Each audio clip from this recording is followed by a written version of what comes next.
Discover your video from 2 months ago about how immigrants are more violent and commit more crimes than non-immigrants. It is 11 minutes longer than the segment where you say you're not bigoted and also most immigrants are nice. Anyway, in this other video, after first casually saying that Democrats need illegal immigrants here for votes, he claimed that Democrats are now saying this. Illegal immigrants are terrific people, every single one of them, far more noble and law-abiding than you are. How dare you complain about their presence? You must be a bigot. First of all, okay, Tucker. Second of all, what you're actually talking about is Democrats saying that Dreamers should stay because they're not criminals. It's literally a requirement of DACA. But, sorry, go on. The one problem with this line of argument is that it's vulnerable to facts. We've got the data now, and it turns out, surprise, surprise, they've been lying to you.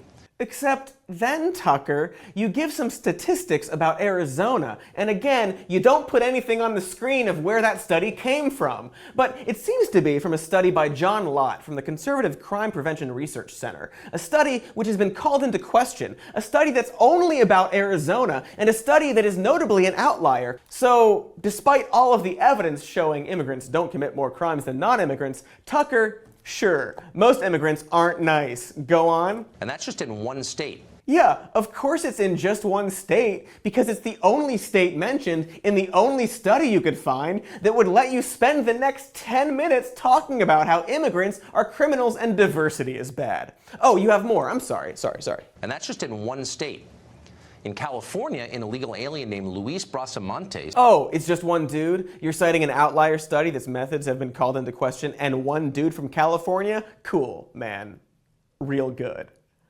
The point is, in your other video, when you say, most immigrants are nice, you don't really believe it, and you're only saying it so you sound less bigoty when you complain about immigrants. But sorry, that was my point. You're talking about this town's influx of Hispanic immigrants. What's your point? Most immigrants are nice. That's not the point. The point is, this is more change than human beings are designed to digest. I'm sorry. What are you talking about, Tucker Carlson? More change than human beings are designed to digest? Where did you hear that? Who told you that? What are you talking about? We went to the moon. Shut up, Tucker. You think human beings aren't designed to handle change, or migration, or learning languages, or adapting to our environments, or meeting people? This is more change than human beings are designed to digest. You made that up, Tucker. You made it up. You fucking clod. Anyway, this concludes our one-time segment that we like to call, so I guess just maybe cool it on the white supremacist stuff, Tucker. Yes, that is what it is. And I did find the article, and I read it, and you definitely stopped reading after the 7th paragraph when they mentioned the demographic shift, Tucker.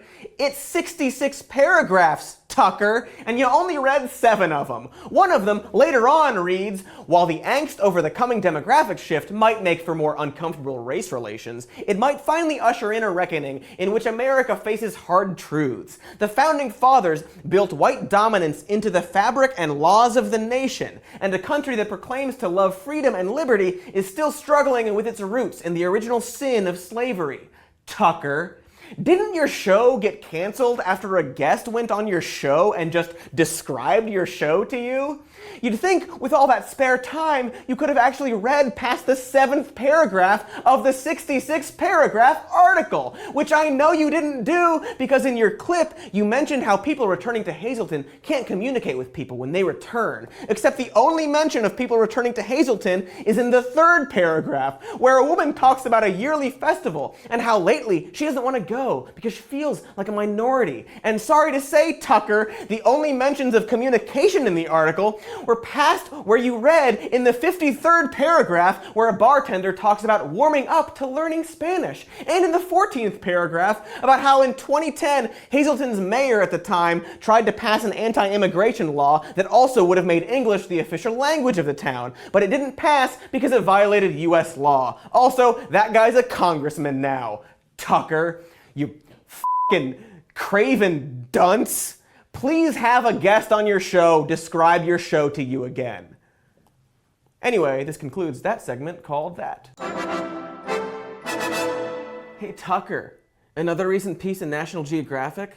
Why do we see so many things as us versus them?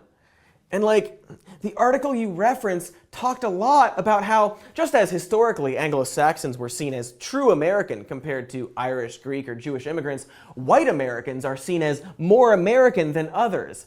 Like, let's say a person started sending bombs to prominent black residents of a city. Let's call it Austin. And let's say the White House is maybe worried that the bomber is white. The White House might say it's not terrorism. And then when it does turn out they're a 23-year-old white fellow, newspapers will describe him as no angel. Sorry, that's Michael Brown. Newspapers will report that he was once suspended for marijuana. Sorry, that's Trayvon Martin. Newspapers will report that he was a quiet, nerdy young man from a tight-knit, godly family who bombed prominent black families and killed people to death, but isn't a terrorist. He just was frustrated with his life. So he sent bombs to people, to kill them, to death, because life is hard. This section needed more jokes. Anyway, here's more news. Instead of taking the time to cover the president's likely crimes, let's take a cue from every news network and check in with the president's sex life. Ugh. Wait, which president? Okay.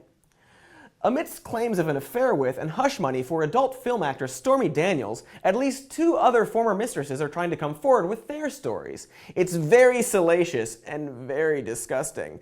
But instead of talking about Trump's cabinet using taxpayer money for planes and tables and doors, or that the RNC is holding a 4-day event at the President's Hotel, or that 10 Democrats voted to continue U.S. involvement in the brutal war in Yemen, or how after 4 years of poisoned water, the courts are finally allowing residents of Flint to sue, or how the president's body man got fired from the White House for financial crimes, and then immediately got hired for the president's re-election campaign, instead of all that, dude, the Prez f***ed a woman a few times.